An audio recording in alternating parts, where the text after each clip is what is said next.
I'm not trying to be dramatic, but last night we had some things freeze in the trailer.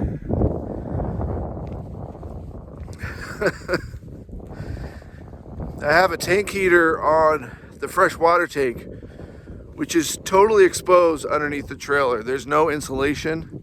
It's just the tank and then open air. And there's about a 2-foot square heater that attaches to it, and it's fully attached. It works, but the ground wire, I went under it. Luckily I checked it before it got too cold last night, and the ground wire had come loose, so no power was getting to it, which I thought it was working because the night before I used it, luckily it didn't freeze. It didn't get that cold that night. But the light, when you turn the switch on inside the trailer, I'll show you in a minute once we get back down there, the light turns on, and I just assumed, like, oh, if there's a break in the circuit, if the heater's not getting power, basically, that light won't turn on when you switch it. But that's not how it's wired. The light will turn on, and the heater may not even be getting any power. So you have to go under there and check it. Luckily, I did that check. And so I tightened the ground screw, then I ran the heater for a little bit, and then I crawled back outside in the cold. It was starting to get pretty cold.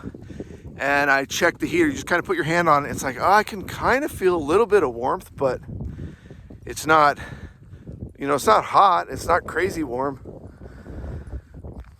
But I was like, well, it feels warmer than it's been getting, so I thought it'd be fine. But I checked it this morning, and you kind of push on the tank and you can hear the ice cracking in there. Now, it's not a solid block. You kind of wiggle the trailer and you can see the water level rolling around inside the tank. So I think it's just kind of the interior, the surfaces that were touching the tank that froze. It's kind of crackly when you press on the tank, and I don't press too hard because I don't want to crack the tank. So I'm just hoping as things thaw out, we're getting a lot of sun now, it's starting to warm up a little, that I didn't damage anything. For example, turning on the water pump and the faucet this morning, nothing comes out. So I have to really figure out a good system for this cold weather. Supposedly last night it got down to 22, if that gives you an idea of how cold it was. I think things will be okay. I have a feeling it didn't damage anything, but I'm not going to know till it basically thaws out. Now, the main problem I had was I didn't run the heater last night. And usually when it's down that cold, in the 20s, then I'll run the heater all night. And the trailer will still be pretty cold. It's the lowest setting on the heater is probably like, 40 something or 50, probably 50. And that's fine. We were warm even though I didn't have the heater on last night. It got very cold in the trailer. At one point I got up and checked the thermometer inside the trailer, and it was just in the low 30s. And the sun started to come up, so I opened the blinds so all the sun can come in. And we're low on power is the thing. We're just not getting enough power from the sun to run the tank heater and the furnace all night.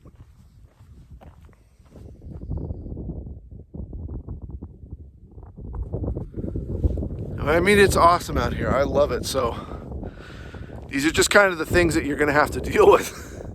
And someone like me, I'm just one, kind of smart, kind of dumb guy. And I make a lot of mistakes. There's a lot of birds down here in the water. Oh, they're geese. I can hear them. Probably a couple hundred of them. Hey, good boy, Echo. And Mr. Echo kept me warm. Dodger didn't really snuggle with me, but I wrapped him up in my sleeping bag, so he was passed out. He was totally warm last night. Want to get closer to this reservoir, what's left of the water here, and we'll see if it froze any. It looks like it did. I don't see any movement on the surface of the water.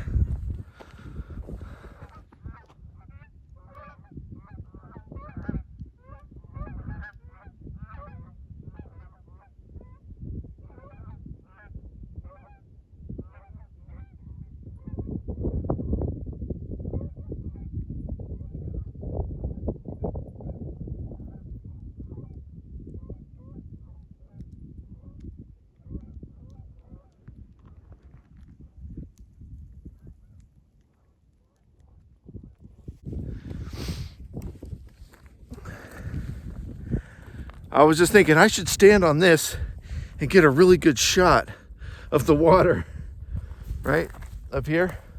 But man, that's a classic YouTuber mistake, right? I fall right in there. Plus there's a lot of exposed nails here too, so you really have to watch out.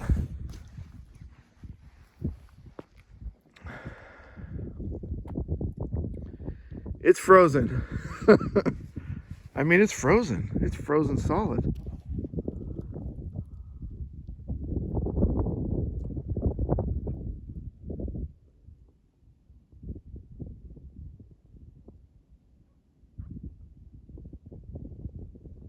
There's a little bit of open water. Just that little patch right there is the only part that I can see that's not frozen. Right there. There's a little bit of waves on it, a couple birds sitting in it.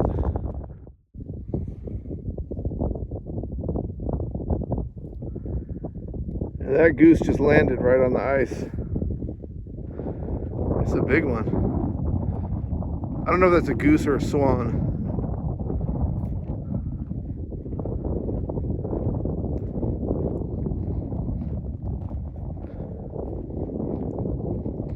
Okay, let's go back to camp.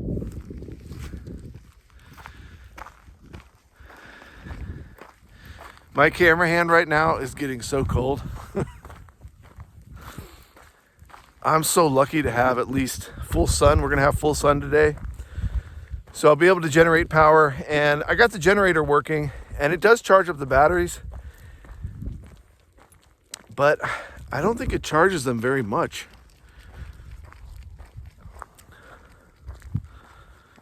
So I'm excited to get to where it's warmer. We got a few more days of freezing temperatures at night. And so that's what's going on in my head now, is how am I gonna deal with that? Should I hit the road? We probably have 350 miles or something until we get to Arizona.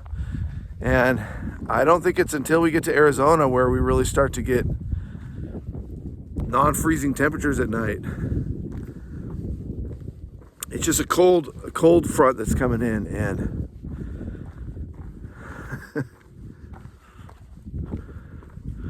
so let's get back to the trailer and I'll show you what I found.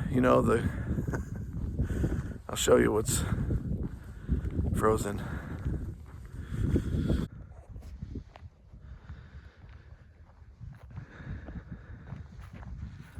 Now you can see on this side of the truck a lot of frost. It's starting to melt now, which is good, but you can see all this frost here.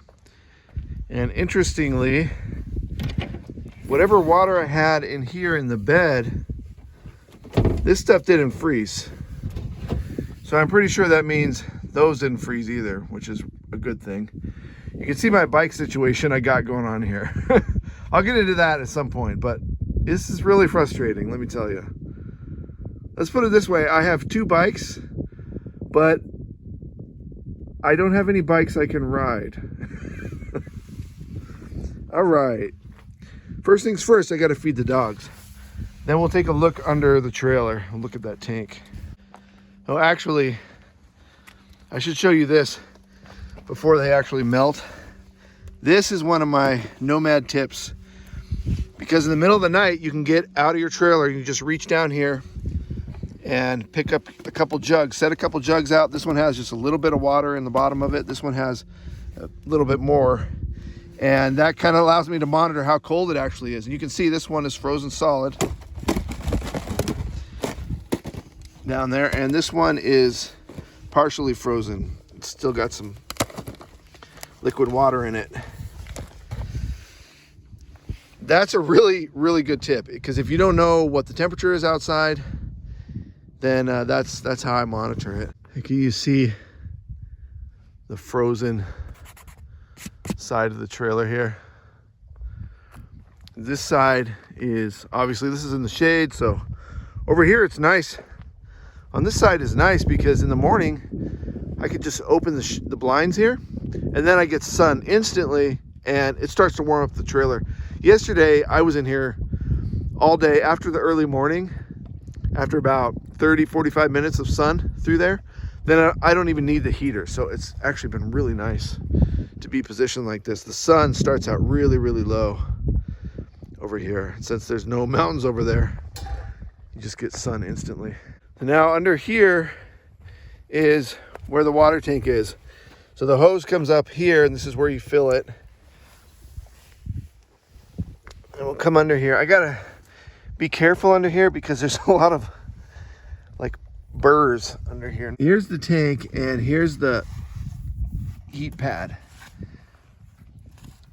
And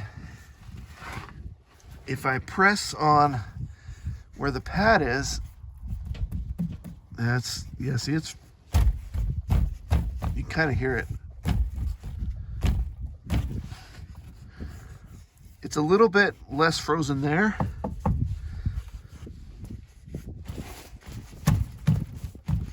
Than it is here. I guess it's hard to show, but it's just like there's a layer of ice inside the tank. It's not frozen solid, and so I'm not even sure if this heat pad was working or not. I kind of don't think it was, but I came out here last night and I put my hand on it and I was like, well, it feels a little bit warm, and I know they're not supposed to get hot or anything, but I would think I would feel more warmth. So I got some decisions to make today. It's just scary because you think if the pipes freeze inside the trailer, because there's pipes in the trailer too, and they're just these little thin plastic tubes, and I don't want anything to burst. You know, that's the fear. Luckily, this trailer has been super good to me. You know, it's an old trailer. Most of the stuff in there is original. Luckily, you know, I have tools and I have the capability to replace pretty much whatever I need to. So that's not a big deal. It's just the cost of, you know, if that tank cracks, then I got to buy a new tank, and those things are several $100s. And I could put it in myself. I think I could. But I just don't want to have to do that. Now, when I get down south in Quartzsite, it's going to be a lot easier to work on stuff. Plus, you're not going to have freezing nights.